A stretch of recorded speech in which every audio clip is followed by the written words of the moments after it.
Record lah. Okey. Salam sejahtera dan salam satu Malaysia. Saya ucapkan kepada penonton-penonton sekalian. Tidak dilupakan juga kepada ahli-ahli panel undangan kita pada pagi yang mulia ini.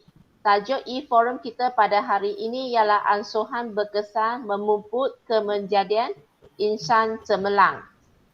Sebelum saya memulakan perbincangan pada hari ini, saya ingin memperkenalkan ahli-ahli panel kita kepada anda.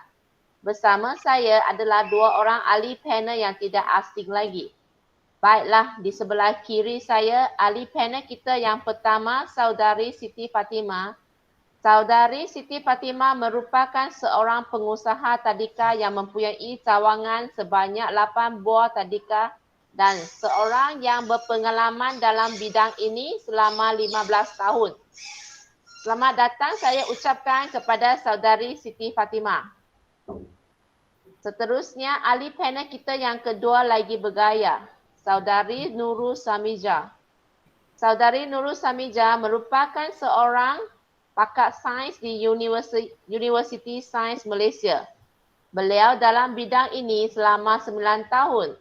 Selamat datang saya ucapkan.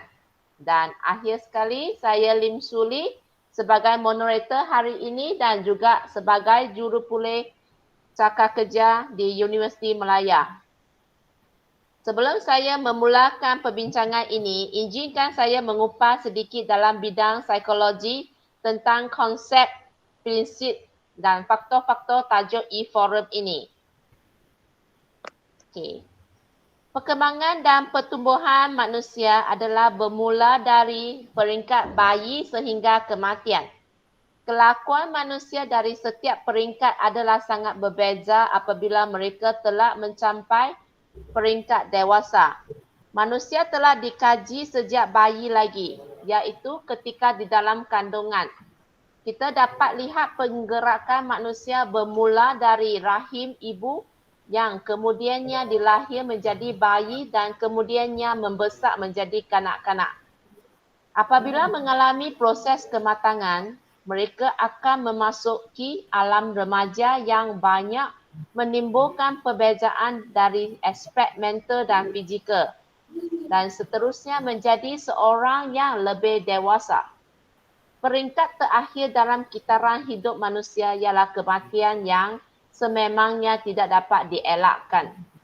Contohnya, pertumbuhan seperti ketinggian dan keberatan abu akan berbeza semasa 2 tahun dan 7 tahun. Di bawah ialah pandangan tokoh tentang perkembangan kanak-kanak. Menurut Mak Song Sang, perkembangan merupakan satu proses yang berterusan daripada peringkat lahir hingga peringkat kematangan. Antalong mengatakan perkembangan ialah perubahan kualitatif. Ia tidak dapat diukur secara kuantitatif, tetapi jelas dilihat perubahan telah berlaku kerana sifat baru berlainan daripada peringkat yang lebih awal. Tambahan pula, perkembangan sentiasa berlaku secara berterusan dari permulaan pencabahan hingga ke akhir hayat organisma. Ini bermakna perkembangan bukan sahaja membawa sesuatu organisma ke peringkat matang, tetapi perkembangan berterusan berlaku walaupun peringkat kematangan dilampaui. Contohnya, perkembangan dalam motor kasar seperti melompat atau memanjat dan motor halus seperti menggunting kertas adalah berbeza di antara umur 2 dan umur 7 tahun. Mereka akan lebih mahir apabila mencapai dewasa nanti. Selain itu, prinsip-prinsip perkembangan menurut Mak Song Sang, pertumbuhan berlaku dalam dua arah iaitu dari atas ke bawah dan dari tepi ke tengah.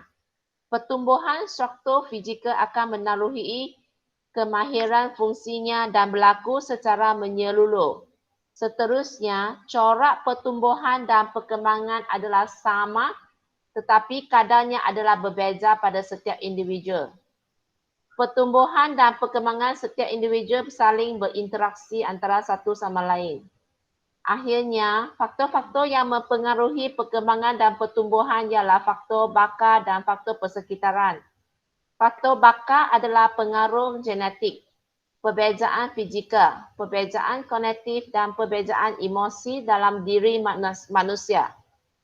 Manakala faktor persekitaran pula ialah keluarga, rakan sebaya, budaya, guru dan sekolah, media massa dan masyarakat.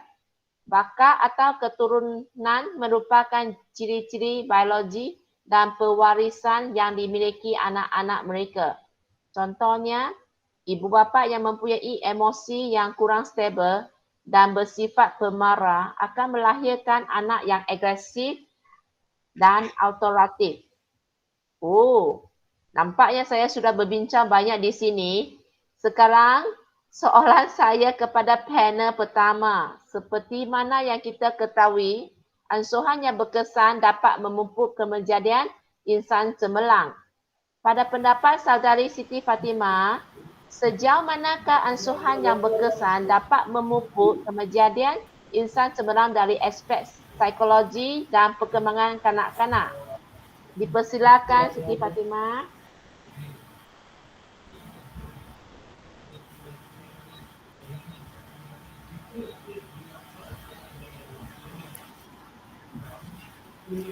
Okey. Bismillahirrahmanirrahim. Pertama sekali saya ingin ucapkan terima kasih kepada Puan Moderator. Assalamualaikum dan salam sejahtera. Yang dihormati Puan Syamiza selaku panel jemputan. Terima kasih sekali lagi kerana menjemput saya sebagai panel jemputan e-forum kita kali ini. Sebelum saya mengupas dengan lebih lanjut, molek kiranya saya memberi penerangan ringkas berkenaan konsep, prinsip dan faktor pertumbuhan dan perkembangan kanak-kanak secara ringkas. Pertumbuhan adalah bersifat kuantitatif dan akan terhenti bila mencapai usia tertentu. Perkembangan ialah satu proses yang berlaku secara berterusan dari peringkat lahir hinggalah peringkat kematangan. Menurut Crow and Crow, perkembangan merupakan perubahan secara kualitatif serta kecenderungan ke arah yang lebih baik dari segi pemikiran, rohani, moral dan sosial. Menurut Carl E. Carrison pula, perkembangan terhasil daripada tindakan yang saling berkait antara perkembangan jasmani dan pembelajaran. Semua perkembangan itu ialah berbentuk struktur, kemahiran tingkah laku atau sasiah alami beberapa aturan semula jadi dan sifat-sifat. Prinsip perkembangan boleh dibagikan kepada 5, iaitu yang pertama ialah yang macam Puan Moderator kita terangkan tadi, berlaku secara aturan. Sebagai contoh, pada permulaan seorang bayi, pada mulanya boleh duduk, kemudian dia memerlukan bantuan, kemudian merangkak dan seterusnya diikuti dengan kemampuan diri dan seterusnya berjalan berpimpin. Yang kedua ialah kepada spesifik. Perkembangan umum kepada perkembangan spesifik. Pertumbuhan secara lahiriah ini akan berlaku dari otot-otot yang besar dahulu, kemudian berlaku perkembangan ke otot-otot halus. Sebagai contoh, seorang bayi hanya mampu menggenggam sesuatu objek dengan tangan tanpa menggerakkan jari, namun setelah sekian lama dia mampu memegang sesuatu dengan jari dia lah. Prinsip ketiga, ia berlaku secara berterusan. Ini bermakna perkembangan kanak-kanak adalah satu proses yang berterusan selagi mereka masih hidup. Sebagai contoh, sesuatu kemahiran pada waktu kecil akan menjadi kemahiran yang lebih rumit dan kompleks di masa hadapan. Prinsip keempat, perkembangan adalah hampir sama pada setiap kanak-kanak, tetapi kadar perkembangan manusia berbeza pada setiap individu. Mungkin ada setengah bayi akan merangkak pada usia 6 bulan, tapi ada setengah mengambil masa yang agak lama, bergantung kepada faktor baka dan persekitaran kanak-kanak tersebutlah. Prinsip kelima, ialah perkembangan kanak-kanak, hasil interaksi antara kematangan dan pembelajaran. Kematangan adalah kemunculan potensi yang sedia ada dalam seseorang individu. Misalnya, merangkak, duduk, berjalan dan berlari, ia dipengaruhi oleh faktor genetik. Pembelajaran adalah hasil pelatihan proses peniruan, identifikasi dan memerlukan usaha.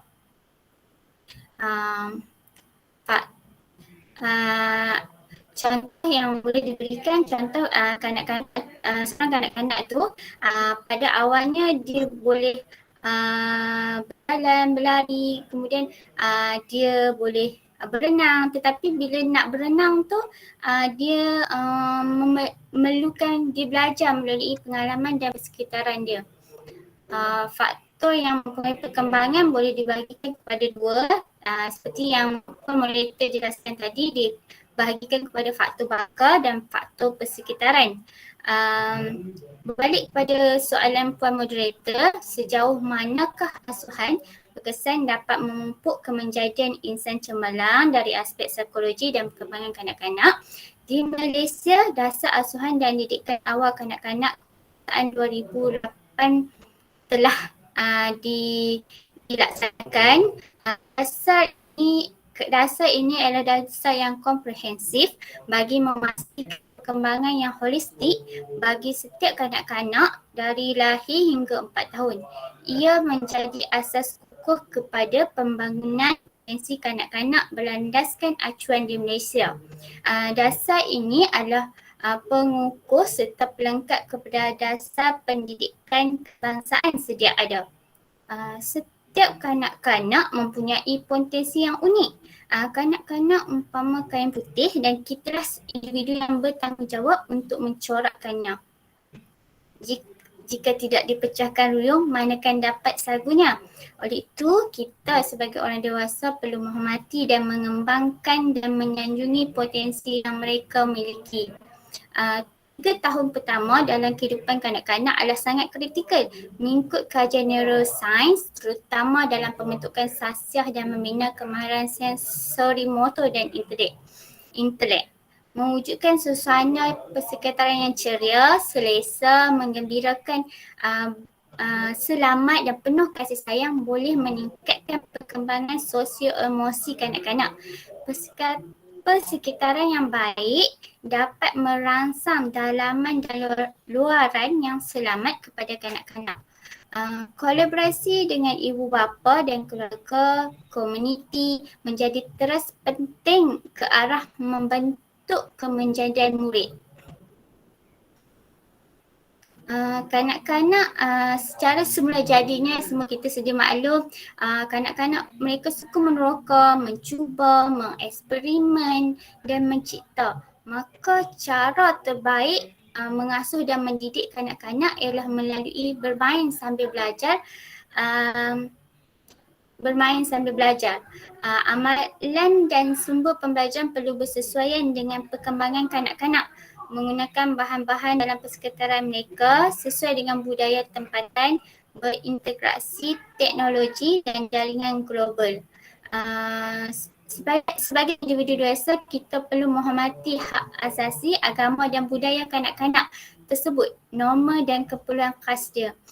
Pendidikan dan pengalaman awal yang berkualiti mampu membina personaliti yang baik dan mulia, positif dalam perhubungan dan pengurusan diri, berdaya maju, bijak, serta pandai menyesuaikan dalam apa saja keadaan. Setakat ini penerangan dari saya serahkan kembali kepada moderator.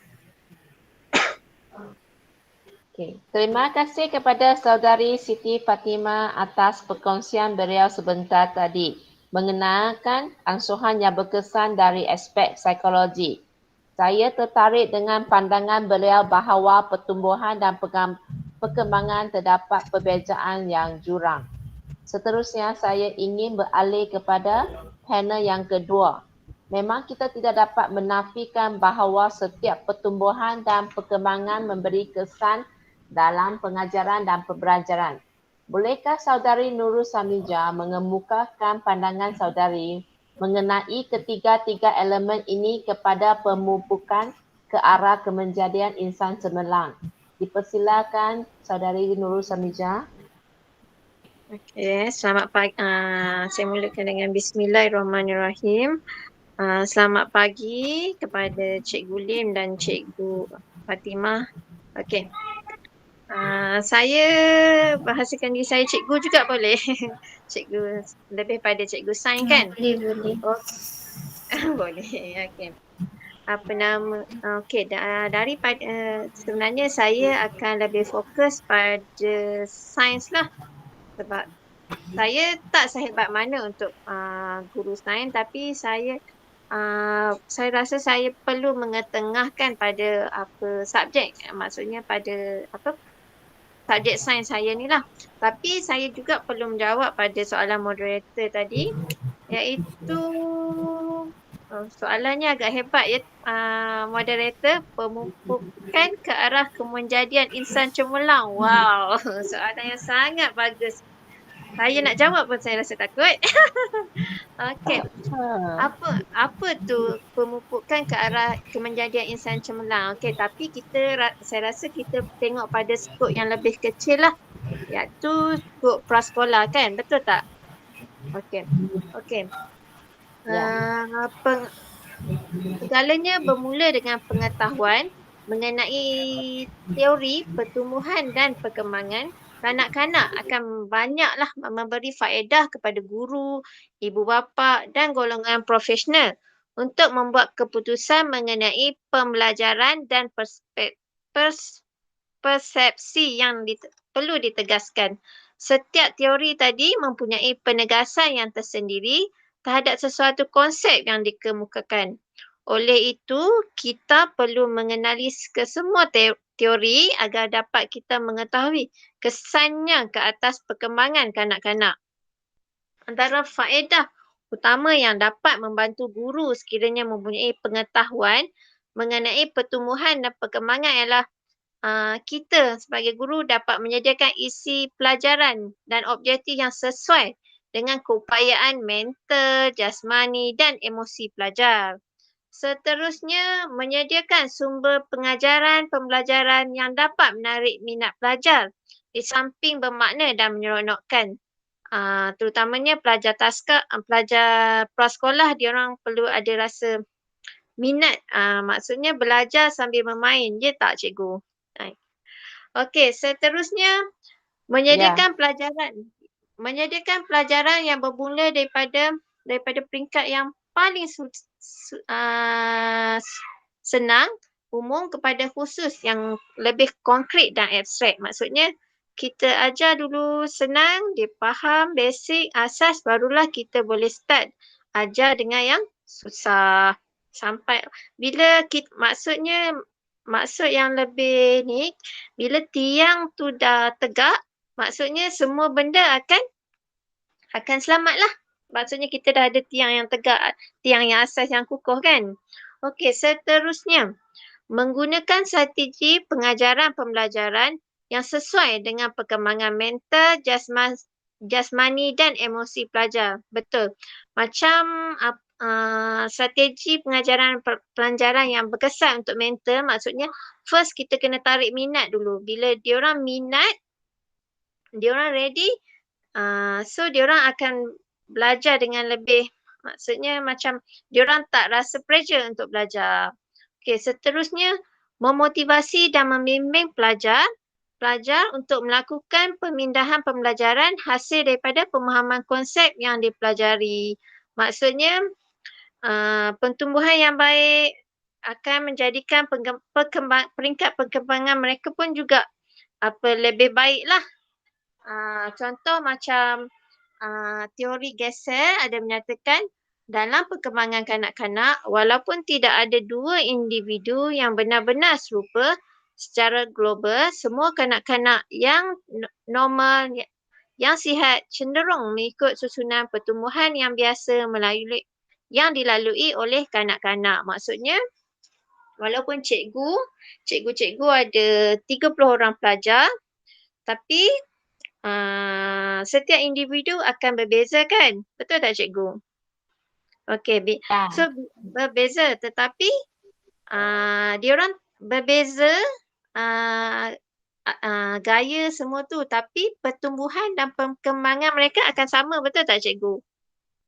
Itulah dinamakan kanak-kanak yang normal. Itulah yang saya dapat rumuskan sebagai peringkat permulaan untuk menjawab soalan kepada macam mana nak gabungkan konsep, prinsip dan faktor ni kepada menjadikan pemupukan ke arah kemenjadian insan cemerlang. Okey, itu sahaja daripada saya. Saya kembali semula kepada Puan Moderator. Ya.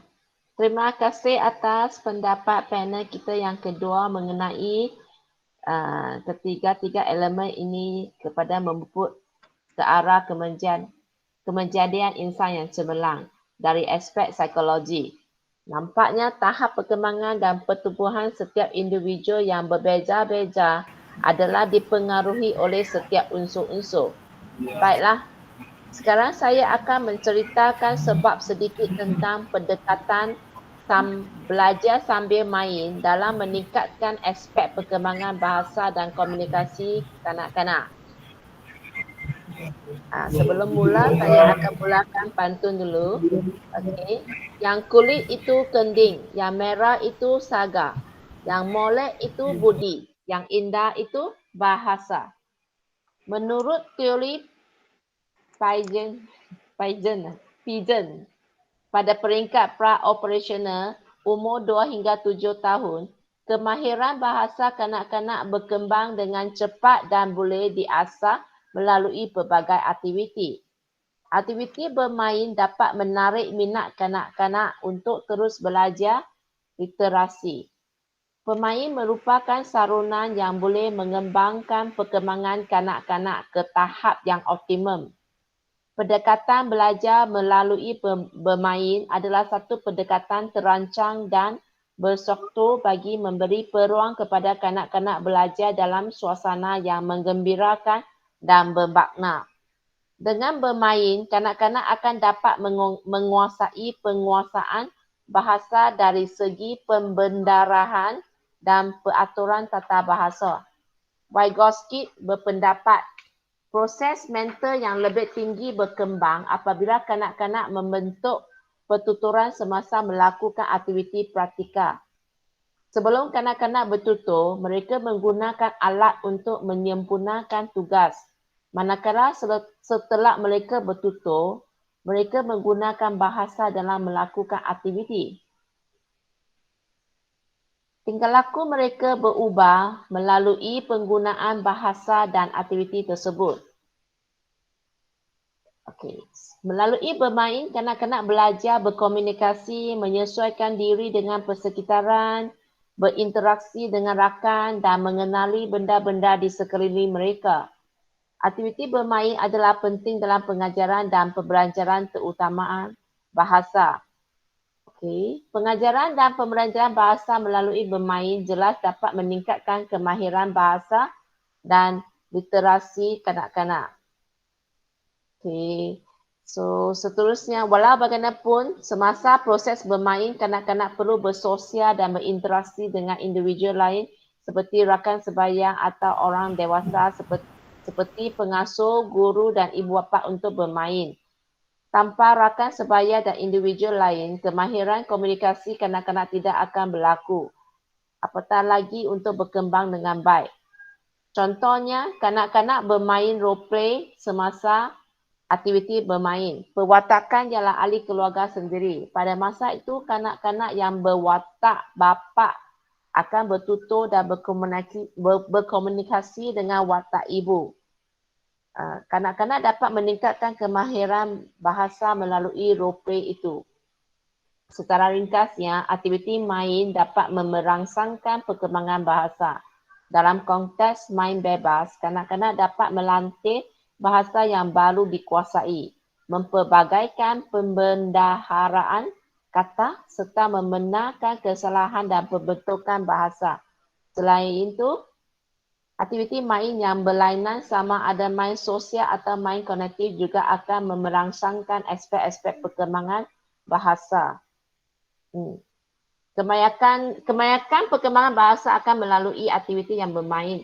So, sekarang sudah terang lagi bersuluh bahawa permainan merupakan cara semula jadi kanak-kanak mengenal dunia dan persekitarannya. Selain itu, Saudari Nurul Samiza juga ingin mengemukakan pandangan beliau mengenai kepentingannya dan contohnya tentang perkembangan bahasa dan komunikasi. Silakan Saudari Nurul Samiza.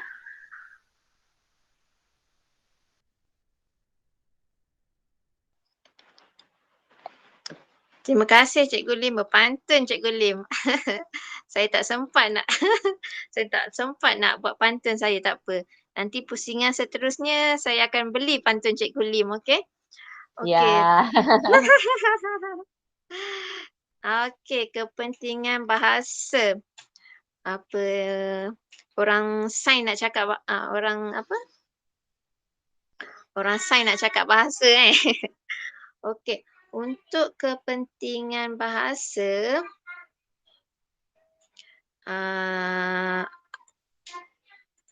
apa yang boleh saya cakap, apa yang saya rasa kemahiran bahasa dan literasi awal ni perlu dipupuk. Memang semua orang kan dipupuk sejak awal-awal lagi dalam kalangan kanak-kanak. Macam dekat kita dah boleh hantar taska sedari daripada 2 bulan kan. So maksudnya kat situ dah bila dia bergaul dengan ramai dah banyak bahasa yang keluar. Even walaupun keluar perkataan baba itu sebenarnya dia peringkat awal untuk dia berbahasa lah. Okey, kanak-kanak taska di Malaysia ni adalah kanak-kanak di bawah umur 4 tahun. Di bawah Lembaga Penyelidikan Undang-Undang tahun 1984.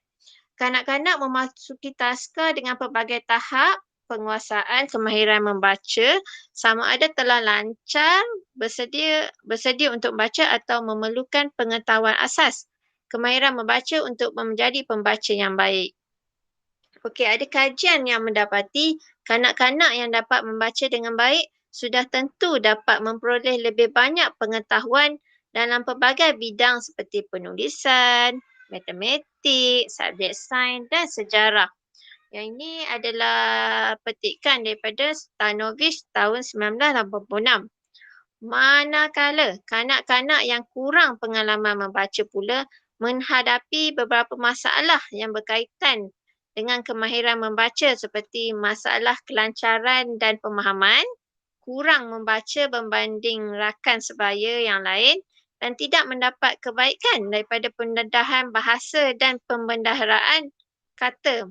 Yang ni kajian daripada Cunningham and Stawinish tahun 1998. Okey. Jadi apa yang pentingnya kita sebagai guru-guru ni adalah untuk meningkatkan pengetahuan tentang pengajaran dan pembelajaran bahasa dan literasi awal dalam kanak-kanak di bawah jagaan kita lah. Di bawah jagaan kita di taska dan di prasekolah. Oleh itu, kita sebagai guru prasekolah merupakan individu yang paling penting dalam mengajar kemahiran bahasa dan literasi awal kerana kita perlu memahami perkembangan literasi awal dan cara penyampaian yang sesuai kepada kanak-kanak ini.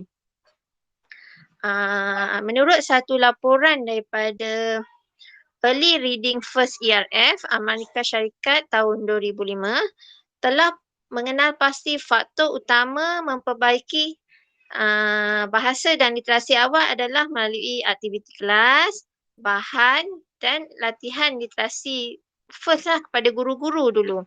Selain itu, guru yang terlibat dalam kelas perlu lebih mendapat latihan perkembangan profesional mengenai literasi awal kanak-kanak.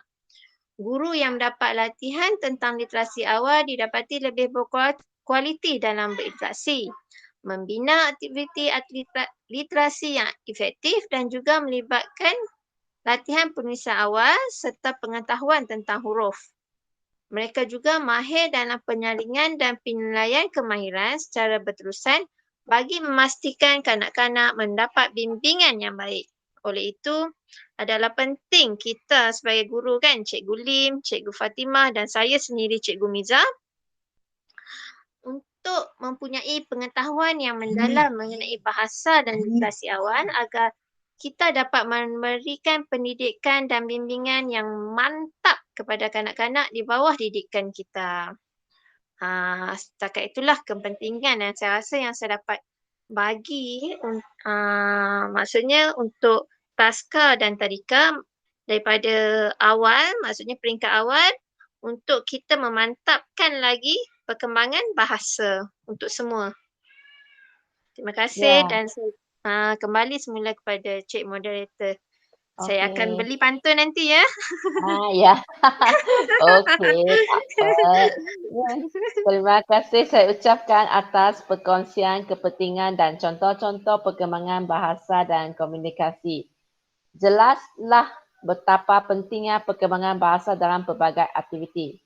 Apa kata kita mempersilakan saudari Siti Fatimah memberi sedikit ulasan tentang contoh-contoh aktiviti-aktiviti dalam perkembangan bahasa dan komunikasi? Dipersilakan.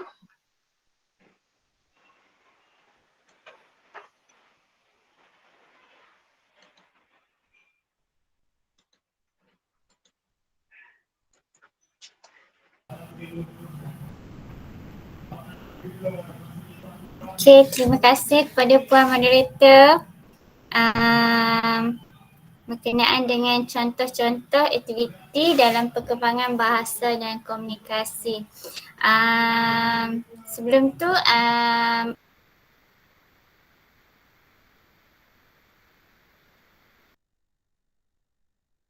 bahasa dan komunikasi, bahasa dan komunikasi menurut Goodson dan Lazer boleh didefinisikan bahasa sebagai bahasa lisan.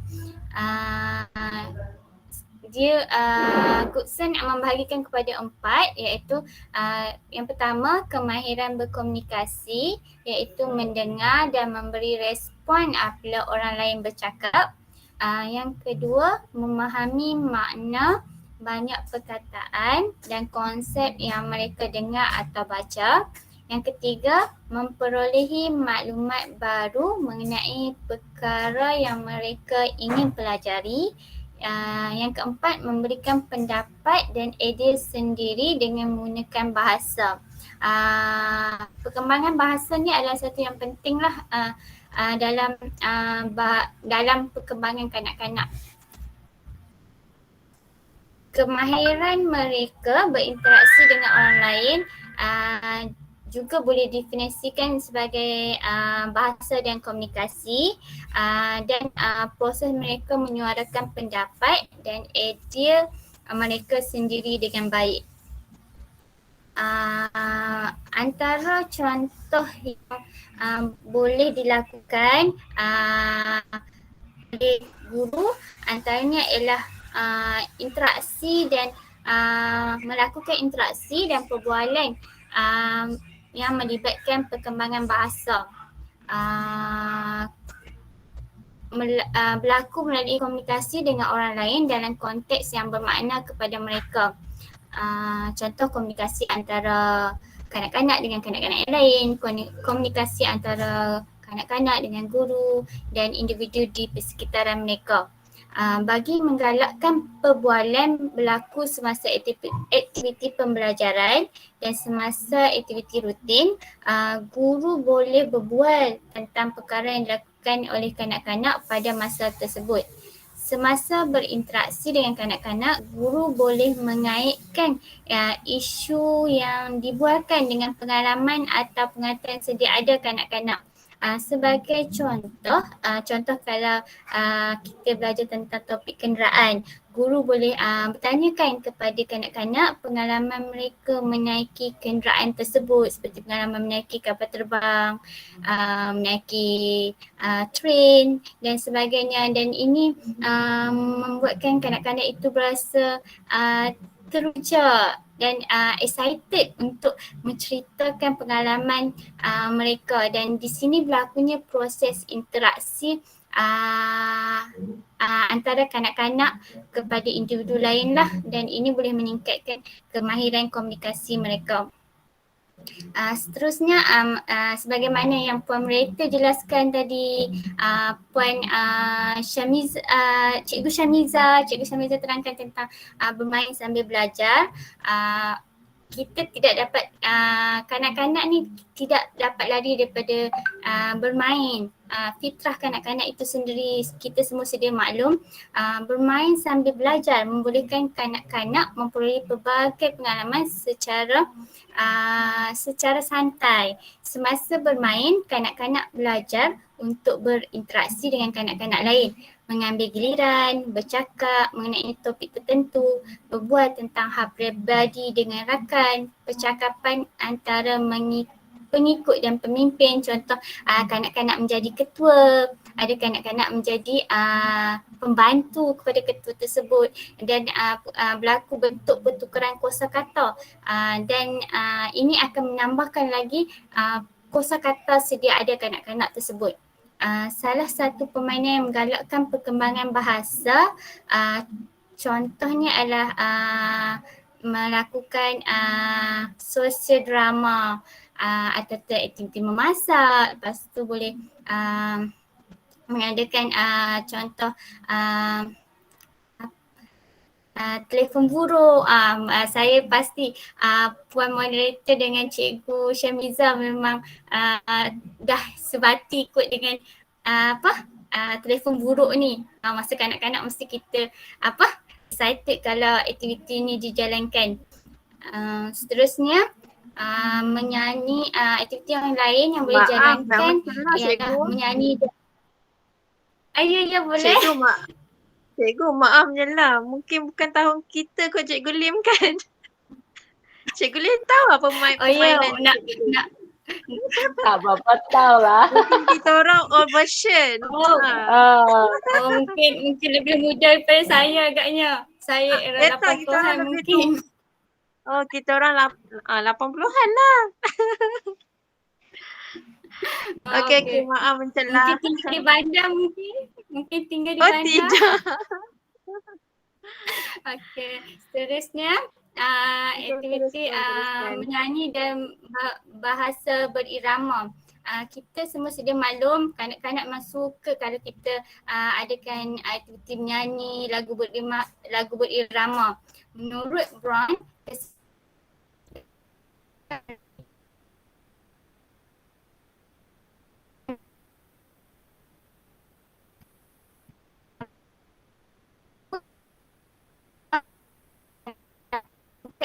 kemahiran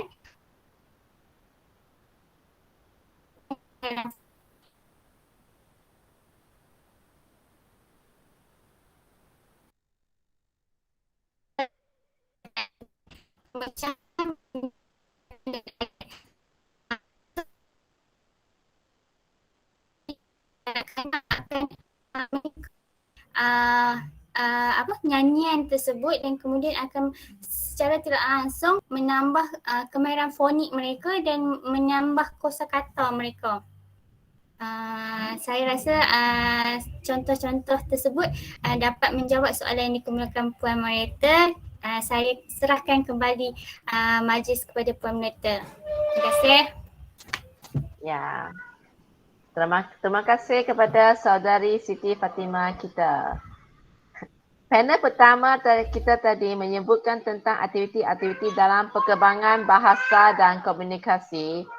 Saya pasti memang ramai yang tertanya-tanya tentang apakah pula cara mengurus tingkah laku bayi serta kanak-kanak mengikut SOP yang ditetapkan. Walaupun saya rasa jawapannya sudah berlengang-lengang di minda para penonton.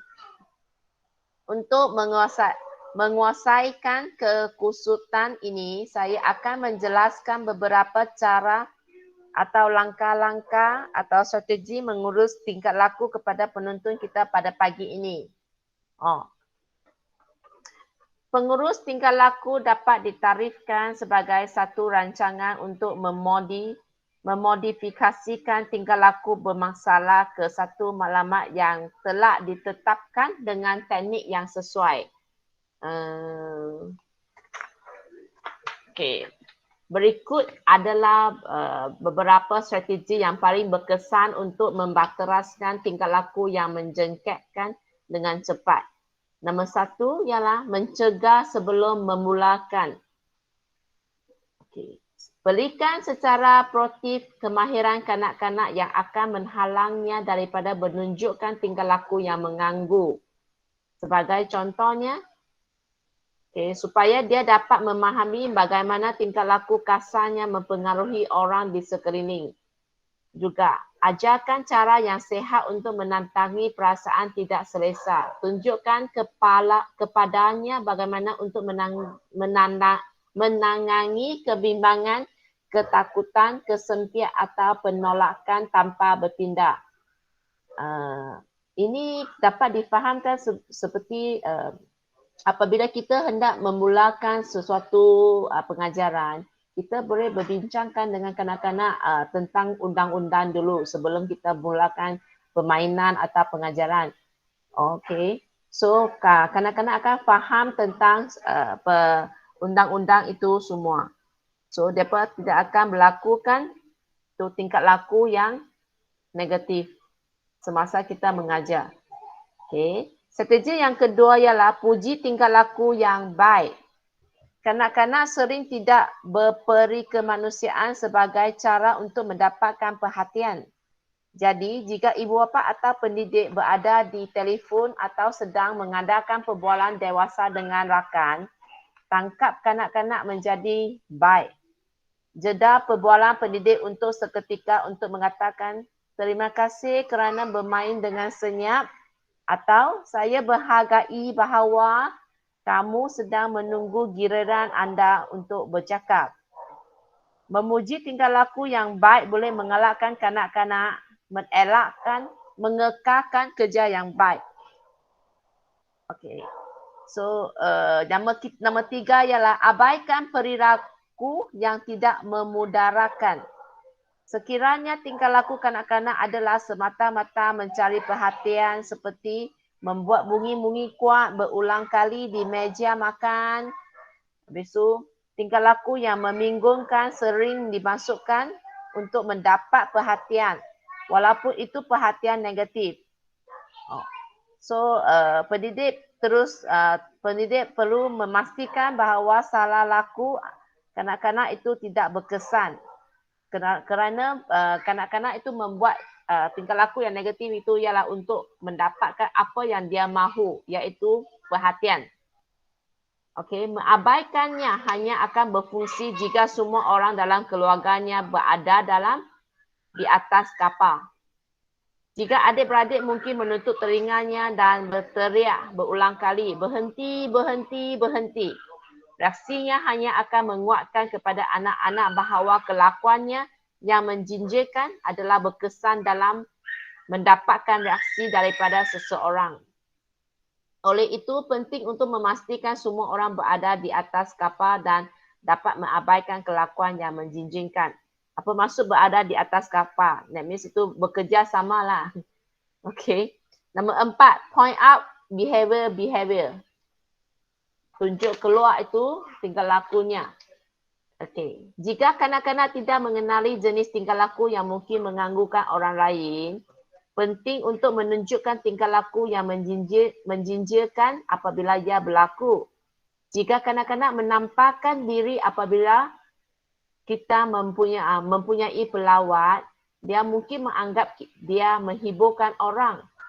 Atau jika dia tidak pasti bagaimana untuk menjemput anak-anak lain di taman permainan untuk bermain dengannya, dia mungkin bertindak dalam usaha untuk mendapatkan perhatian mereka. Seperti jikalau tingkah laku ini berlaku, pendidik perlu berkata tolong berhenti, itu menjengketkan, mungkin semua yang anda buat akan menjejaskan perhubungan bersamaan dengan rakan kamu. So, Kalau sekiranya dalam keadaan awam, panggil kanak-kanak itu ke tepi dan terangkan secara peribadi bahawa kelakuannya tidak sesuai. Pendidik juga mungkin mahu membuat kata kod atau isyarat supaya kanak-kanak boleh menunjukkan tingkah laku yang menjinjirkan di depan umum tanpa memalukannya. Strategi yang kelima, menawarkan amaran. Ini kena beri amaran ni. Jika kanak-kanak memilih untuk meneruskan tingkah laku yang menjinjirkan, apabila dia sedar bahawa apa yang dia lakukan adalah mengganggu memberi amaran, oleh itu pendidik perlu memberi amaran yang seterusnya. Okey. Yang keenam ialah memberikan konsekuensi. Sekiranya kanak-kanak tidak mengedarkan amaran pendidik, mungkin perlu diikuti dengan akibat negatif. Waktu keluar biasanya melupakan akibat yang berkesan. Buangkan dia dari keadaan dan berhenti memberi perhatian. Jika tingkah laku yang menjinjirkan itu lebih serius, seperti ia berubah menjadi pencerobok fizikal, atau jika masa tidak menjadikan pilihan, ambil kesempatan istimewa, mengeluarkan elektronik untuk seharian atau mengambil mainan kegemaran selama beberapa jam dapat membantu kanak-kanak belajar. Okey, masalah selesaikan masa depan. Yang ketujuh, strategi yang ketujuh, sekiranya tingkah laku yang menjengketnya adalah masalah yang berterusan untuk kanak-kanak, penting untuk menyelesaikan masalah bersama. Sebelum pendidik masuk ke dalam keadaan di mana tingkah laku yang mengganggukan mungkin berlaku, seperti kereta atau semasa melawat nenek, bercakap tentang jangkaan kita di hadapan dulu. Bincangkan apa yang boleh dilakukan oleh kanak-kanak jika dia bosan atau bagaimana dia boleh mendapat perhatian dengan cara yang lebih positif. Setakat inilah yang dapat saya memberi pandangan tentang cara-cara pengurusan dalam pelbagai tingkat laku. Tanpa membuang masa lagi, bolehkah saudari panel pertama menerangkan berdasarkan SOP yang telah ditetapkan? Bagaimanakah cara yang sesuai untuk menguruskan kanak-kanak yang mempunyai tingkah laku yang pasif? Silakan Cikgu Siti Fatimah.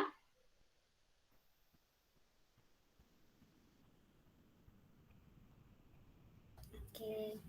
Terima kasih Pak Moderator. Kita bersua sekali lagi berkenaan dengan soalan yang diberi. Bagaimana cara yang sesuai untuk menguruskan kanak-kanak yang mempunyai tingkah laku pasif. Tingkah laku mencakupi gambaran emosi dan mental seseorang. Selain itu, tingkah laku juga mencakupi aspek positif dan negatif. Tingkah laku seorang dapat dilihat sama ada mereka ini mempunyai masalah ataupun tidak. Kita semua sedia maklum setiap individu itu adalah berbeza. Saya berbeza dengan Cikgu Lim, saya juga berbeza dengan Cikgu Syamiza. Jadi anak-anak pun begitu. Setiap mereka mempunyai perbezaan dari segi persekitaran mereka sebelum ini, berbeza dari segi sikap dan sebagainya. Tidak semua kanak-kanak di dunia mempunyai perlakuan yang aktif. Kita semua sedia maklum kanak-kanak yang pasif ini menjadi perhatian utama oleh kebanyakan ibu bapa. Mereka berasa risau. Kita sebagai guru pun kadang-kadang berasa risau berkenaan dengan kanak-kanak yang pasif dan tidak mahu melibatkan diri dalam aktiviti yang kita jalankan. Sebahagian besar kanak-kanak pasif mereka tinggal di dunia mereka sendiri, yang menyebabkan segelintir ibu bapa merasakan bahawa kanak-kanak ini mempunyai impian dan cita-cita yang sukar difahami, sukar diketahui apa keinginan kanak-kanak tersebut. Tingkah laku pasif merupakan tingkah laku di mana kanak-kanak lebih mendiamkan diri dan memendam perasaan mereka. Dan ini menimbulkan kekhawatiran lah kepada individu dewasa, terutama ibu bapa. Kebanyakan tingkah laku ini menjadi lebih jelas dalam komunikasi lisan. Kaedah yang pengurusan yang boleh dilakukan untuk kanak-kanak pasif ini, yang paling utama ialah mempamerkan kasih sayang. Semua orang suka berkasih sayang, semua orang ingin disayang, begitu juga kanak-kanak. Kasih sayang merupakan satu hal yang penting kepada kanak-kanak, terutama pada awal usia. Sikap amarah menghukum kanak-kanak tanpa sebab secara tidak langsung akan menjatuhkan harga diri dan kanak-kanak tersebut. Kanak-kanak pun dia ada maruah dia. Bukan kita orang dewasa saja, kanak-kanak pun dia ada maruah dia.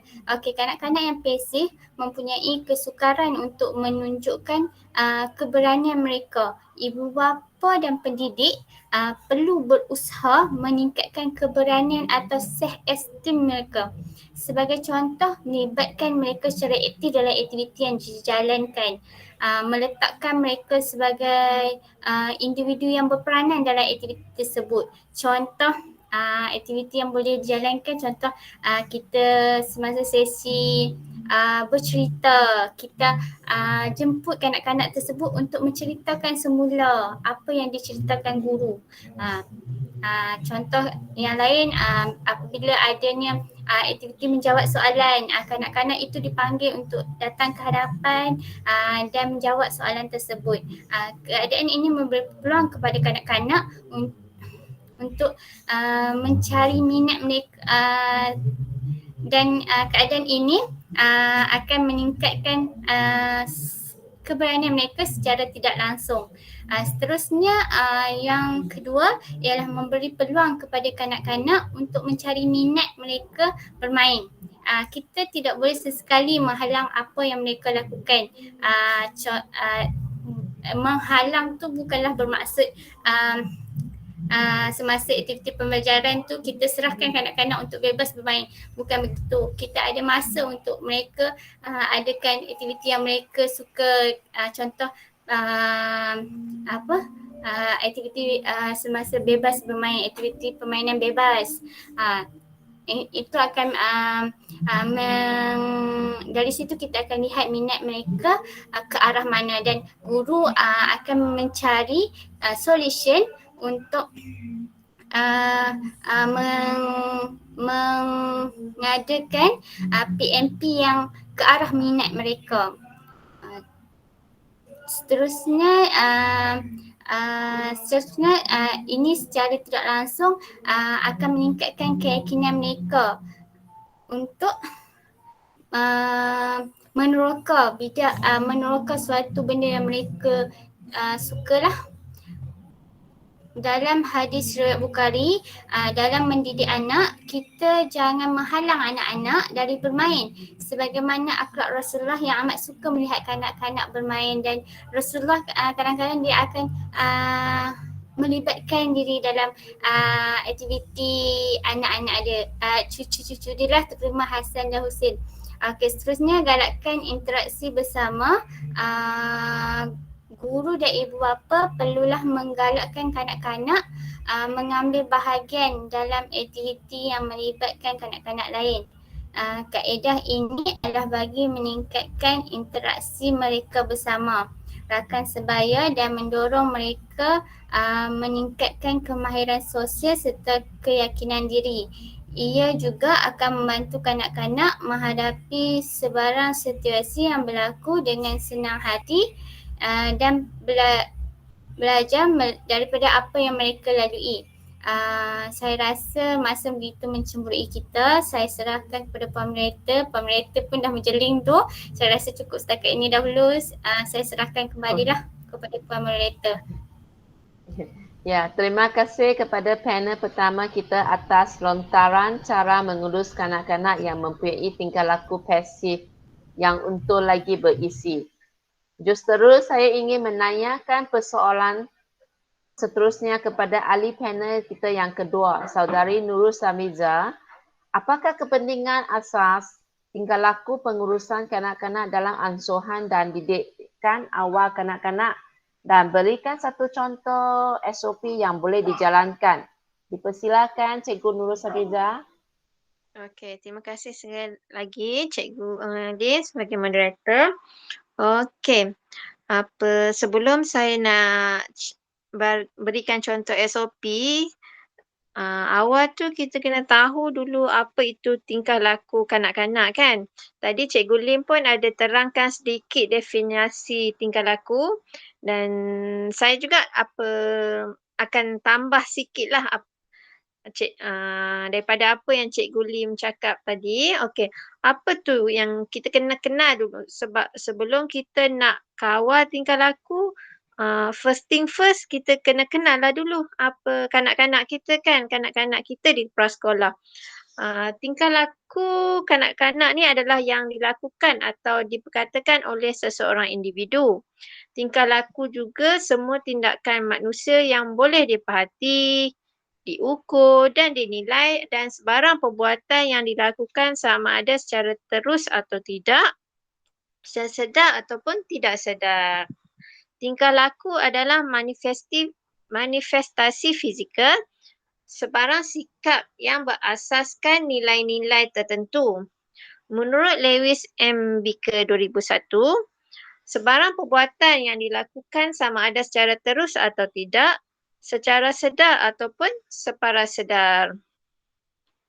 Pengurusan tingkah laku, maaf ya, okay. Pengurusan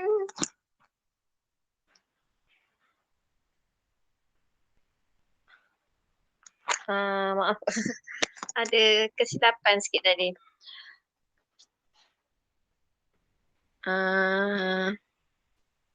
Okey, apa tu pengurusan tingkah laku?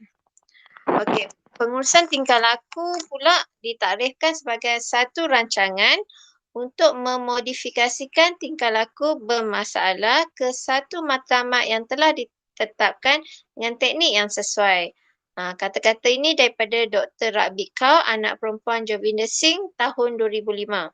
Setiap guru mesti ada satu bentuk sistem pengurusan tingkah laku kawal kelas, pembelajaran yang sihat dan produktif, membimbing tingkah laku positif dan menghentikan tingkah laku negatif dan bebas daripada sebarang gangguan. Okey, tingkah laku ni macam biasalah. Kita ada positif dan negatif. Okey, kita tengok dulu yang negatif sebelum kita tengok yang positif kan. Okey, tingkah laku negatif biasanya dipengaruhi oleh keadaan persekitaran rumah seperti tidak dapat perhatian dan kasih sayang daripada ibu bapa. Faktor seterusnya adalah persekitaran seperti kurikulum di sekolah yang terlalu padat dan berfokus pada peperiksaan. Murid akan rasa tertekan dan menunjukkan tingkah laku bermasalah disusuli dengan strategi pengajaran dan pembelajaran yang membosankan. Jadi bila ada wujud benda ni maka tidak dapat menarik perhatian lah dan tadika atau prasekolah ni tidak sudah semestinya lah tidak mempunyai objektif yang jelas. Okey, faktor lain adalah faktor ini menyebabkan wujudnya murid bermasalah. Seterusnya keadaan fizikal sekolah yang padat, panas dan bising juga menyebabkan tingkah laku kanak-kanak yang negatif. Maksudnya persekitaran kawasan sekolah, prasekolah Cikgu Lim dan Cikgu Fatimah lah. Maksudnya persekitaran tu kena kondusif. Okey. Dan negatif kita tengok pula yang positif. Apa positif ni? Tingkah laku seorang pelajar tu adalah first thing dia ingin tahu. Dia orang eager nak tahu sesuatu benda yang barulah terutamanya iaitu sikap ingin tahu yang tinggi terhadap sesuatu perkara yang dilihat. Tingkah laku cepat belajar. Okey. Yang ni kalau dapat ramai, yang ni seronok kan? Cepat belajar. Itu cepat menangkap atau catch up sesuatu benda baru yang dipelajari dan dapat mempelajari sesuatu yang baru dengan cepat. Apa maksud tu? Maksudnya cepat benda baru pun cepat dapat. Lepas tu kalau benda baru tu maksudnya macam kita buat apa eksperimen sains, bukan. Belum sains lah, maksudnya dalam apa, kita nak buat pembelajaran dalam kelas lah kan. Maksudnya kita ajar tu senang, dia terima lah. Maksudnya dia boleh bagi idea apa semua macam tu. Dia ada apa, dia ada bagi, maksudnya pandangan, dia boleh bagi respon dengan kita. Tingkah laku pintar cerdas pula ialah siasa cepat dan pantas apabila menggunakan otak dan berfikir. Yang ni lebih pada kemahiran kognitif seseorang pelajar. Dan tingkah laku proaktif iaitu sentiasa menunjukkan kesungguhan atau sikap maju ke depan berbanding dengan kawan-kawan lain. Itulah saya rasa yang sedikit tentang definisi dan kepentingannya lah kepada sistem ataupun operasi sesebuah prasekolah. Tadi ada lagi soalan tanya pasal SOP kan. Apanya soalannya, saya apa yang saya ingat balik, contoh SOP yang dijalankan. Okey. Kalau sebut SOP ni kita ni lebih fikir pada COVID-19. Betul tak cikgu-cikgu? Sebut SOP ni contoh COVID-19 kan. Okey, so saya nak menjawab pantun Cikgu Lim lah. Okey. COVID-19 datang menyerang tanpa kelibat musuh melanda. Seluruh dunia sedang berperang. Ujian dahsyat kita manusia. Okey. Okey tak Cikgu Lim? Pantun saya. Boleh, hebatnya. Okey. Okey, so apa yang saya nak bagi contoh lah, saya rasa apa yang paling penting SOP yang cikgu-cikgu patut lakukan di tadika.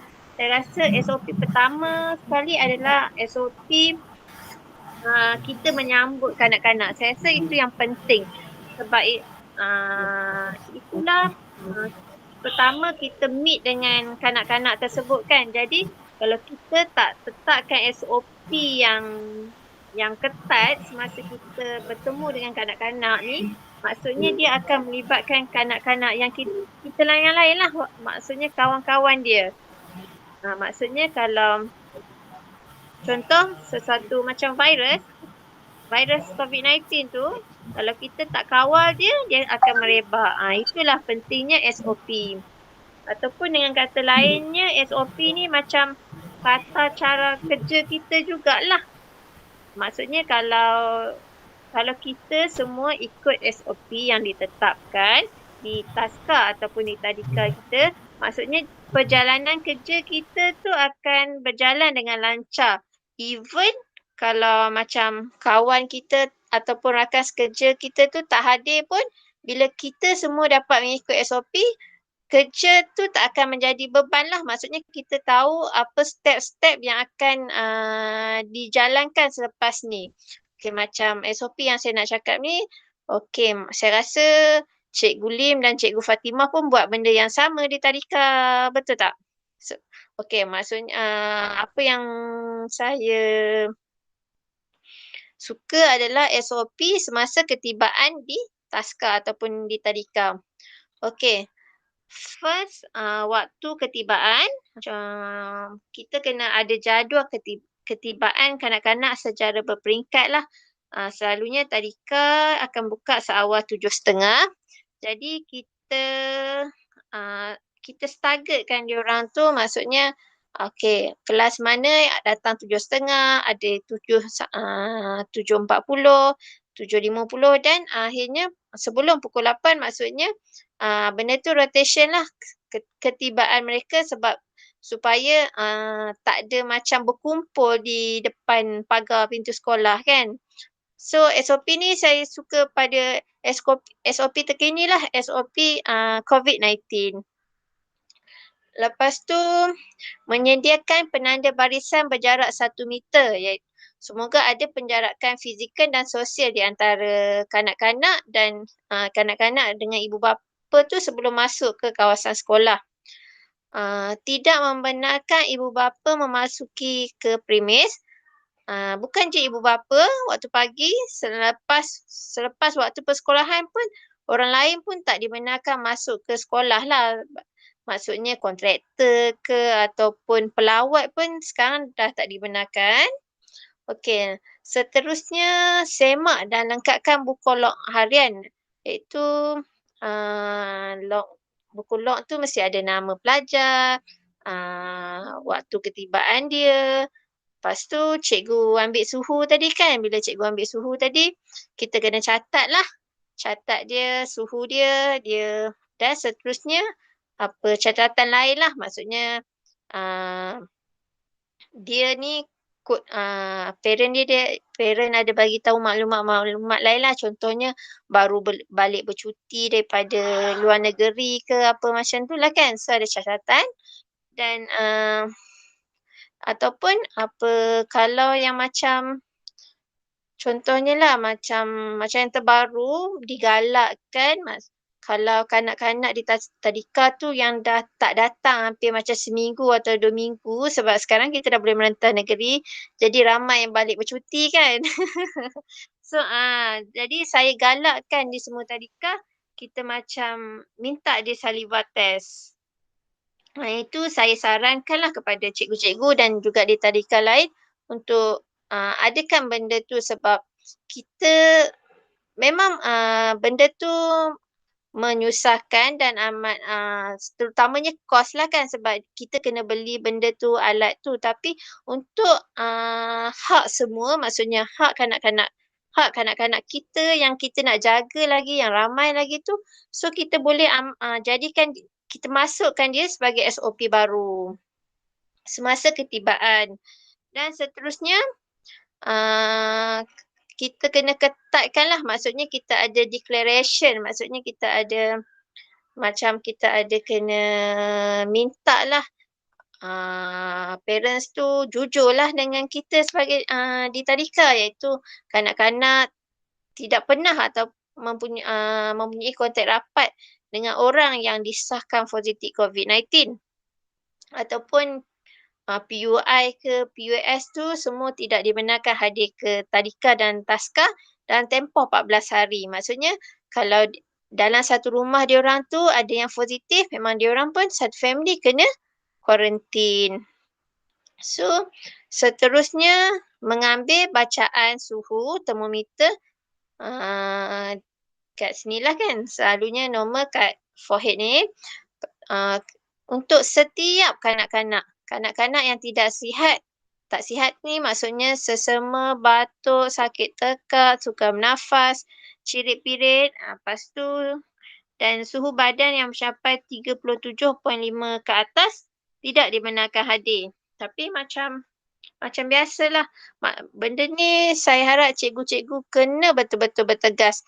Kadang-kadang saya faham saya juga guru pernah mengajar di tadika taska alah anak saya demam sikit je kan. So kita jangan yang sikit-sikit yang biasa-biasa itulah sekarang dah jadi luar biasa. Betul tak cikgu? So benda ni memang kena bertegas dan akhir sekali kita akan kita sediakanlah sebagai pengusaha terutamanya pengusaha kena macam sediakan sinki untuk cuci tangan sebab kalau macam kita orang dewasa boleh pakai hand sanitizer tapi mengikut kajian kanak-kanak macam kurang sesuai kalau asyik pakai hand sanitizer kan so diorang lebih prefer untuk cuci tangan so kita ajar diorang selalu cuci tangan maksudnya habis kelas kita nak bergerak ke kelas tu maksudnya kena cuci tangan so at least tak kisahlah berapa hari 5 kali sehari pun tak apa tapi kita praktikkan kita masukkan dalam SOP kita maksudnya pelajar tu kena sentiasa kerap dan cuci tangan itulah saya rasa salah satu contoh SOP untuk SOP ketibaan yang saya fokuskan sekarang ni time COVID-19. Okey, sebelum tu Saya tadika saya juga sebelum ni ada pengalaman lah pasal yang saya cakap tadi PUI tu kan. So pelajar saya ni kesalahan nak cakap lah kesalahan kita orang juga. Pelajar saya ni disahkan positif. Maksudnya saya tak minta dia punya saliva test.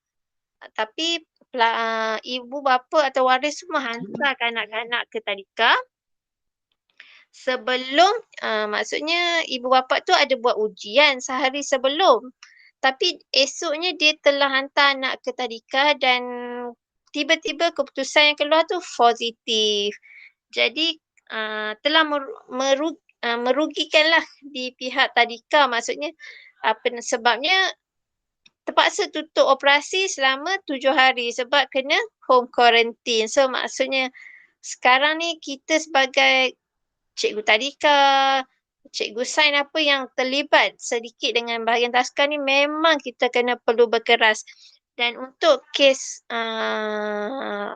keluarga tersebut, atas nasihat daripada waris-waris lain, kami sebenarnya boleh membawa perkara ni ataupun menyaman keluarga tersebut. Tapi atas budi bicara, kami tak lakukan saman lah. Tapi ada tindakan tegas sikit lah dan kami harap perkara ni tak berulang lagi. Maksudnya tak salah untuk kita untuk kita bertindak bertindak sebab yelah benda ni kalau dah terkena baru nak tergadah, betul tak Cikgu Fatimah? Ataupun sediakan payung sebelum hujan. Lagi senang gitu. Okey, seterusnya saya kembali kepada Puan Moderator. Ya, saya faham situasi itu. Okey. Ya, sungguh intelektual. Terima kasih. Okey, terima kasih Saudari Nurul Samiza. Sungguh intelektual pemikiran saudari panel kita yang kedua. Memang tidak dapat disangka lagi semua pihak harus bekerja sama dalam pengurusan tingkah laku kanak-kanak. Kata pepatah, meletup buluh biarlah dari rembungnya. Kerjasama dari semua pihak untuk mendidik tingkah laku yang baik adalah bermula dari rumahnya. Selain itu, perancangan aktiviti PDP secara digital dalam maktab pelajaran sains pendidikan awal kanak-kanak juga penting dalam ansuhan yang berkesan. Oleh itu, saya ingin mengambil kesempatan ini untuk mengupas sedikit idea tentang pengenalan dan kepentingan pendidikan sains awal kanak-kanak. Dalam pendidikan awal kanak-kanak, proses sains adalah suatu pembelajaran yang dapat mengalakkan minat ingin tahu, meneroka persekitaran, meramah, memerhati, menjalankan uji kaji dan membuat inference. Dengan bantuan dan bimbingan orang dewasa, kanak-kanak mampu memahami dan menggunakan takuran saintifik yang melangkumi perancangan, membuat ramalan, memerhati dan menyediakan laporan. Selain itu, kepentingan pendidikan awal sains kanak-kanak pada peringkat awal menekankan konsep pembelajaran aktif. Justru itu, aktiviti-aktiviti yang dirancang perlulah bercorak hands-on yang mana ia dapat melibatkan kanak-kanak secara aktif melalui interaksi. Ini kerana kanak-kanak belajar memahami sesuatu konsep dengan baik melalui pemerhatian, sentuhan, rasa dan manipulasi bahan bagi membina kefahaman konflik. Selain itu, proses pendidikan sains ini juga dapat meningkatkan daya ingatan dan kebolehan mengelas. Ia juga mengukuhkan perkembangan sosial dan emosi di mana proses sains dapat mengalakkan interaksi bekerja dalam kumpulan dan meningkatkan keyakinan diri. Contohnya, semasa membuat eksperimen, kanak-kanak berasa minat dan seronok dalam pelibatan penerokaan, penemuan sesuatu yang baru, dan dapat menyelesaikan masalah. Okay. Seterusnya, saya akan menunjukkan apa perancangan aktiviti yang sesuai dalam sains awak kanak-kanak untuk mewujudkan insan yang cemerlang. Okey, Satna, I share sikit screen. Tapi tak tahu boleh dapat ke tak boleh dapat. Aktiviti yang saya hendak tunjukkan. Nampak kan? Ni. Boleh nampak. Okey. Sangat menarik. Menarik. Ni balloon. Laju saya aktiviti yang saya nak buat itu ialah mengelembungkan balloon tanpa mentiup. Sebab kalau sekarang kita selalu mentiup itu balloon pun penat kan. So I ajak cara ini macam mana nak mengelembungkan balloon tanpa mentiup. Okey, mula-mula kita kena sediakan cuka, soda dan air.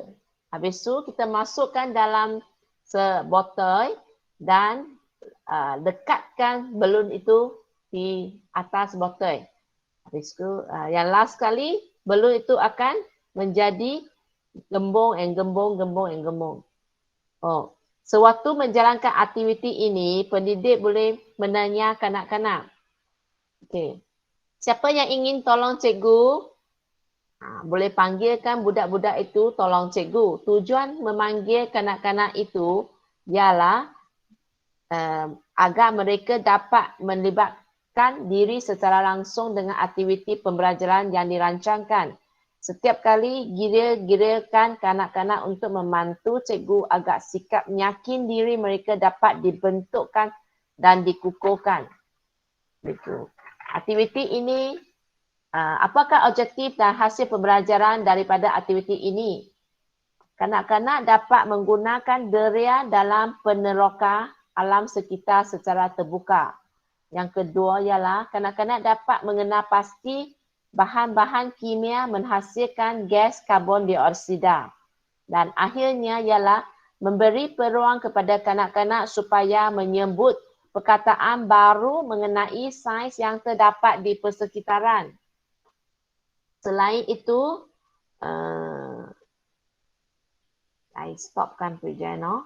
Okay. Pendidik menjalankan aktiviti ini dapat memupuk 3E di kalangan kanak-kanak seperti mereka dapat meneroka dengan bahan yang dicampur dengan bahan yang lain akan menghasilkan satu tindak balas baru. So kanak-kanak akan berasa minat dan ingin tahu apa itu yang akan terjadi. So selain itu, kanak-kanak juga dapat mengalami sendiri bagaimanakah cara menghasilkan udara gas karbon dioksida selain dari sumber utama iaitu manusia atau haiwan. Tambahan pula, eksperimen ini menyeronokkan dapat memupuk kanak-kanak minat dalam ilmu sains dan sikap ingin tahu atau belajar sesuatu yang baru.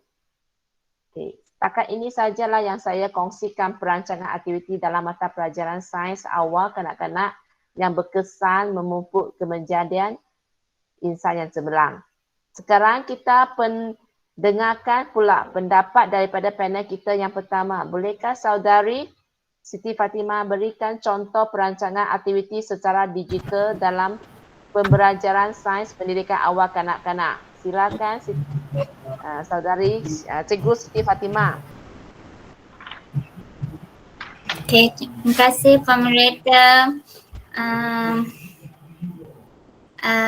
Perancangan aktiviti secara digital dalam pembelajaran sains pendidikan awal kanak-kanak.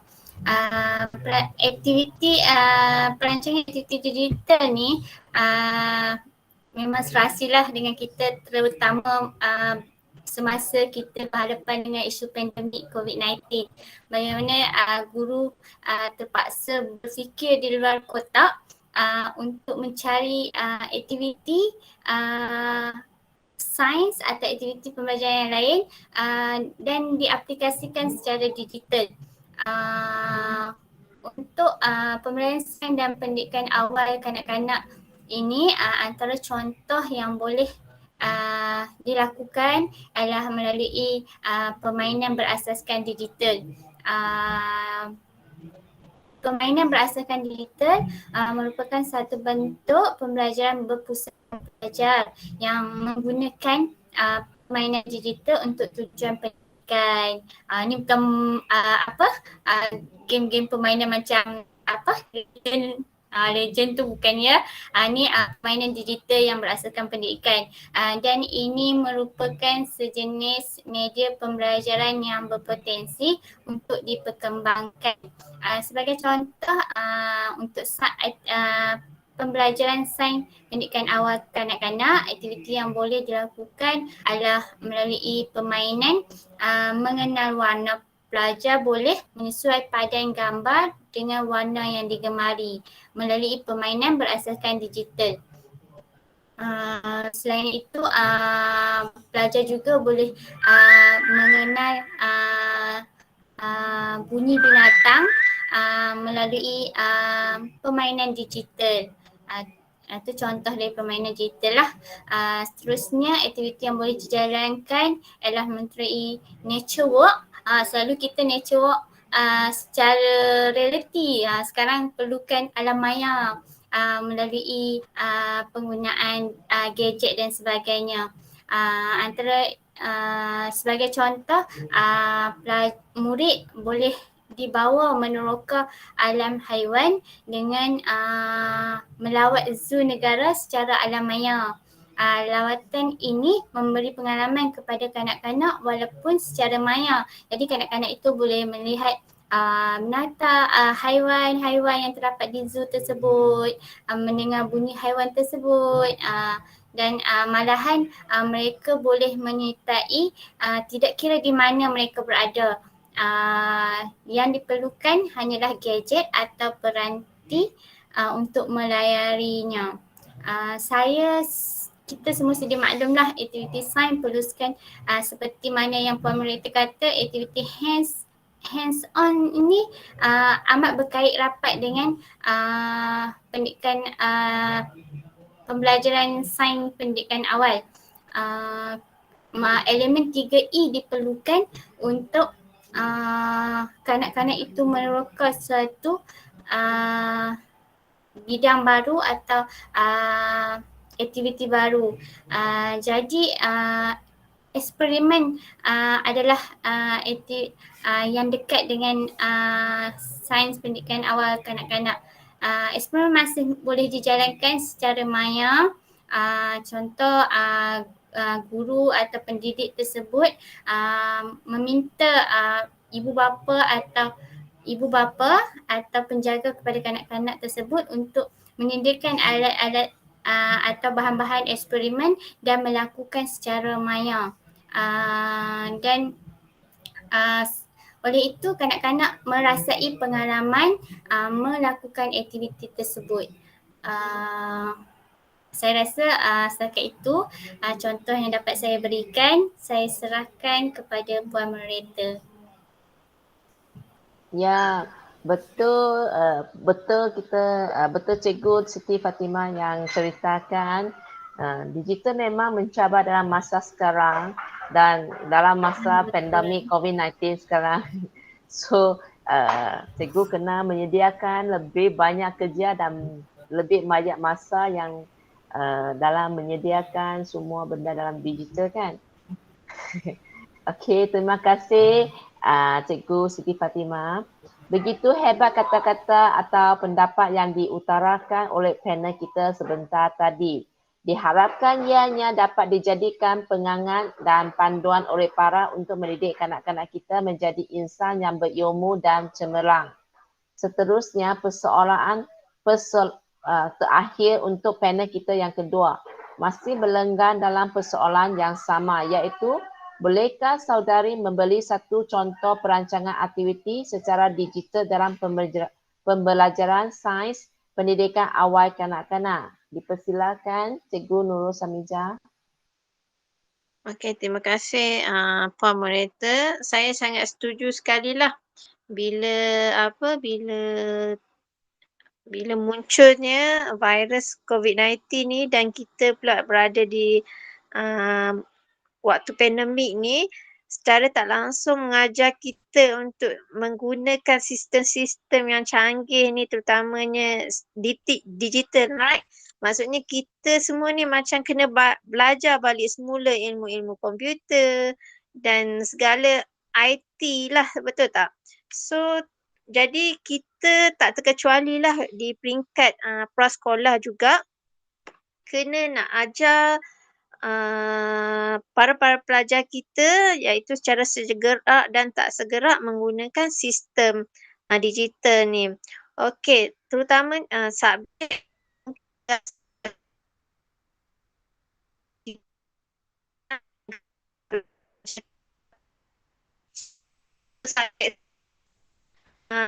kita akan melakukan eksperimen sangat mudah. Pertamanya kita nak eksperimen, kita ada kit bahan untuk ajar, tapi masalahnya keluarga pun tak boleh nak bergerak keluar, jadi kita kurang bahan-bahan untuk menjalankan eksperimen. Tapi dengan adanya digital ni, dengan banyaknya idea-idea ni, di pengajaran dan pembelajaran kita kan. Okey, apa contoh yang saya nak bawa kat sini yang saya katakan nature walk. Maksudnya nature walk ni kita memang nak kena pergi jalan ke tempat, tapi pandemik hari tu kita atas daerah 5 kilo macam nampak anak-anak pada pelajar sekolah macam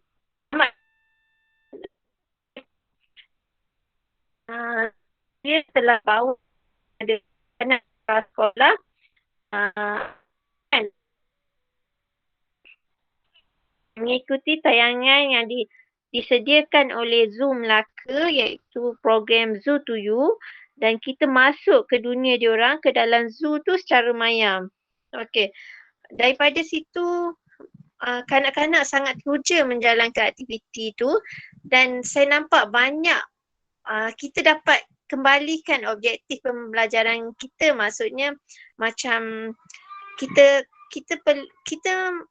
even dia hanya tengok sahaja secara maya yang maksudnya ditontonkan secara live, tapi kita nampak daripada tunjang fizikal dan estetikanya dia sangat berminat, dia sangat teruja, dia pun dah bergerak-gerak macam apa haiwan-haiwan dekat zoo tu sebab masa tu tengah live kan. Lepas tu kita dapat tengok juga daripada tunjang komunikasi dia bercakap-cakap, dia bunyi sama kalau time tu tunjuk gambar harimau, dia pun samalah mengaum-aum kan.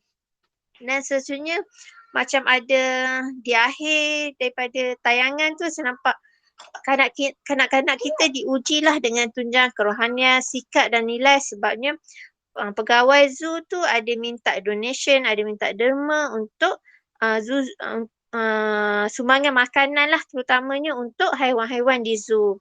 Jadinya alhamdulillah daripada situ kita dapat menjalankan nature walk, even kita tak dapat ke zoo sendiri tapi kita macam adakan rombongan ke zoo secara maya. Okay, maka daripada situ dapatlah kanak-kanak ni membuat penerokaan ke atas haiwan-haiwan dan sebagai guru kita dapatlah mencapai tahap standard kandungan kita iaitu kita perlu menunjukkan kemahiran proses sains pada kanak-kanak untuk membuatkan mereka menggunakan deria-deria kelima-lima deria diorang, maksudnya deria melihat digital tu, melihat, mendengar, lagi cuma sentuh je lah tak dapat kan, sentuh. Jadi tercapai, lepas tu membuat inference lah, maksudnya dia boleh tahu lepas ni animal tu nak buat apa, meramal dan berkomunikasi. Lepas tu akhir sekali tercapailah standard pembelajaran, standard kandungan pembelajaran iaitu membuat penerokan ke atas haiwan. Bagi standard pembelajaran pula, murid boleh menunjukkan sikap ingin tahu sistematik, bekerjasama dan bertanggungjawab lah. Maksudnya diorang bertanggungjawab. Maksudnya diorang tahu, maksudnya ada kasih sayang kepada haiwan-haiwan tersebut. Seterusnya, murid boleh memerhati persekitaran menggunakan gabungan 3 atau lebih deria. Maksudnya orang dapat melihat keadaan zoo yang sebenar. Murid juga boleh membuat adaian yang munasabah berdasarkan pemerhatian. Dan juga murid boleh menerangkan pemerhatian melalui hasil kerja atau tulisan. Dan seterusnya, murid boleh membanding dan membeza haiwan mengikut apa pemakanan, iaitu kalau haiwan yang besar makan daging, haiwan yang kecil makan tumbuhan, dan ada juga haiwan yang makan kedua-duanya, iaitu makan daging dan makan tumbuhan. Seterusnya di akhir pengajaran sains secara digital melawat zoo to you ni, kita dapati murid dapat memerhati dan boleh menyebut nama haiwan di persekitaran zoo menggunakan dera penglihatan dan pendengaran. Murid boleh mengecam dan mengajuk pelbagai bunyi haiwan dalam persekitaran yang didengar dengan betul. Murid mendengar dan menentukan arah bunyi haiwan dengan betul. Seterusnya, murid-murid dapat mensyukuri keindahan alam lah. Maksudnya, dia tengok apa persekitaran yang cantik di zoo kan. Seterusnya, apa yang saya nampak lah di akhir pembelajaran secara digital ni, even tak dapat pergi, setiap murid sangat teruja. So saya rasa even nanti kita dah habis pandemik pun, saya rasa pembelajaran kita masih perlu menggunakan digital ni lah. Maksudnya digital ni masih perlu diteruskan kerana saya rasa ia amat sesuai untuk kita lebih maju. Okey, sekian sahaja daripada saya pencapaian pengajaran secara digital dalam subjek sains. Terima kasih Cikgu Lim. Ya, terima kasih Saudari Nurul Samiza. Begitulah pandangan-pandangan tajam daripada ahli-ahli panel kita. Sebelum akhir e-forum ini, Saudari Siti Fatimah dan Saudari Nurul Samiza, bolehkah Saudari memberi sedikit ulasan tentang kesimpulannya dari keseluruhannya selari dengan TBI kita, ansuhan berkesan memupuk kejadian insan yang cemerlang. Silakan Cikgu Siti Fatimah.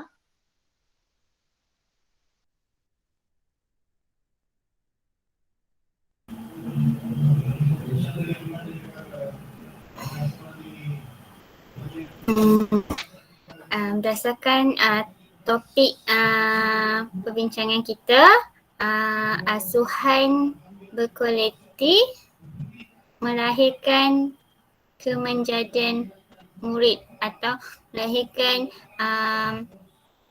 pelajar yang cemerlang.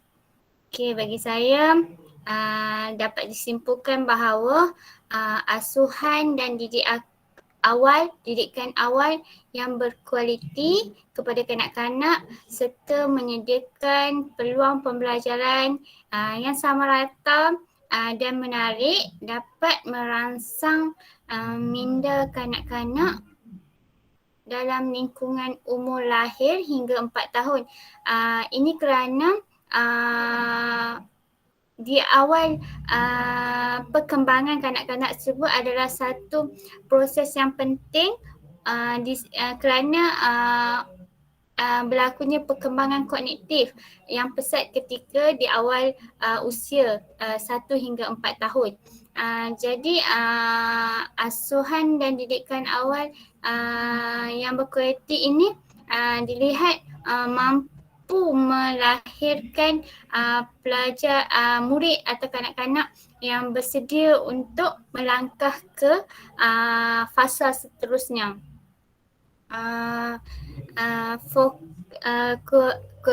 Asuhan kurikulum asuhan ini juga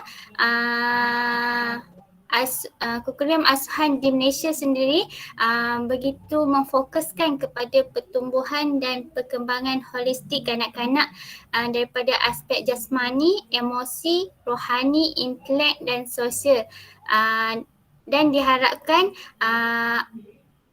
asuhan dan didikan awal ini dapat mencapai objektif dan matlamat dalam pendidikan awal kanak-kanak pendidikan awal kanak-kanak, maafkan saya, ke arah menghasilkan kemenjadian murid. Itu saja daripada saya secara ringkasnya, dan akhir kata saya mohon maaf jika ada terkurang, tersilap, dan diharapkan perkongsian ini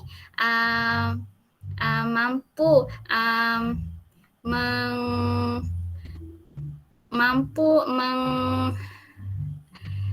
mencapai objektif forum ini, iaitu menjadikan asuhan berkualiti ke arah kemenjadian murid. Sekian, terima kasih. Ya, terima kasih Cikgu Nurul Samiza. Adakah kesimpulan? Okey. Daripada apa yang dapat kita simpulkan daripada aspek psikologi, aspek sains dan aspek bahasa, semua tu penting untuk kita menjadikan asuhan yang berkesan memupuk kemenjadian insan cemerlang. Saya ada sedikit renungan.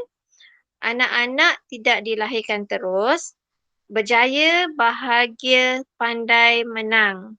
Tapi anak-anak juga tidak dilahirkan terus, gagal, menderita, kecewa, jahil dan kalah. Tetapi anak-anak kita mempunyai potensi untuk kedua-duanya.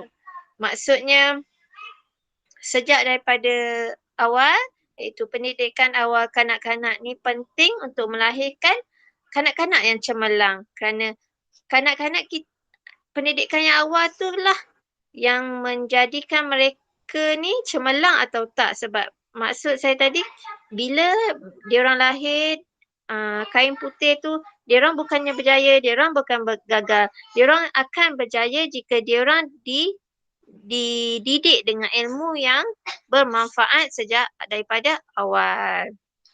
Juga menurut kata-kata Imam Syafi'i, ilmu adalah cahaya penyuluh dalam kehidupan manusia. Dengan ilmu, ia dapat membimbing manusia ke arah kebaikan serta mengeluarkan diri manusia daripada kegelapan dan kejahilan kepada cahaya dan kebenaran. Maksudnya, dengan ilmu, kita perlu menguasai pelbagai aspek untuk menjadikan anak-anak kita insan yang cemerlang. Dan sebagai guru semua, dan kita semua sebagai guru perlulah menjadi orang yang pertama kepada anak-anak kita untuk menyampaikan ilmu, dan kita perlu ambil amanah ini dan memberikan sepenuhnya ilmu yang kita ada, dan kita juga sebagai guru harus mencari dan menggali lebih lagi ilmu untuk menyampaikan kepada anak-anak kita untuk mereka lebih cemerlang di masa hadapan. Sekian sahaja daripada saya lah. Mohon maaf kalau ada salah dan silap dan terkasar bahasa. Dan saya serahkan semula kepada Puan Moderator kita, Cikgu Lim. Okey. Terima kasih saya ucapkan kepada kedua-dua ahli panel kita kerana sudi hadir dan sudi menyuapkan pendapat masing-masing. Mohon apa yang kita dapat hari ini tidak sekadar masuk telinga kanan, keluar telinga kiri. Nampaknya masa amat mencemburi kita. Sebelum mengakhirkan, marilah kita sama-sama bertepuk tangan untuk diri sendiri kerana berjaya dan tekun mendengar perbincangan kita pada pagi hari ini. Okay. Tentunya setiap kanak-kanak mempunyai hak untuk mendapat pendidikan dan asuhan yang terbaik. Setiap anak mempunyai potensi yang perlu dibangunkan dan dikembangkan. Mereka ialah moda insan dan generasi masa hadapan negara. Oleh itu, konsep ini adalah merupakan perkara pokok kepada usaha membentukkan kemenjadian individu mulik yang beralat menerusi bidang pendidikan. Ansuhan yang berkesan perlu dititik berat dalam memupuk kemenjadian insan yang cemerlang. Sekian, terima kasih. Terimalah serangkap pantun indah daripada saya. Tuanlah padi antara masa. Esok jangan layu layan. Intailah kami antara nampak. Esok jangan rinduan. Terima kasih dan salam hormat, ceria-ceria selalu. Berakhirlah forum hari ini. Thank you. Terima kasih. Ya, stop recording.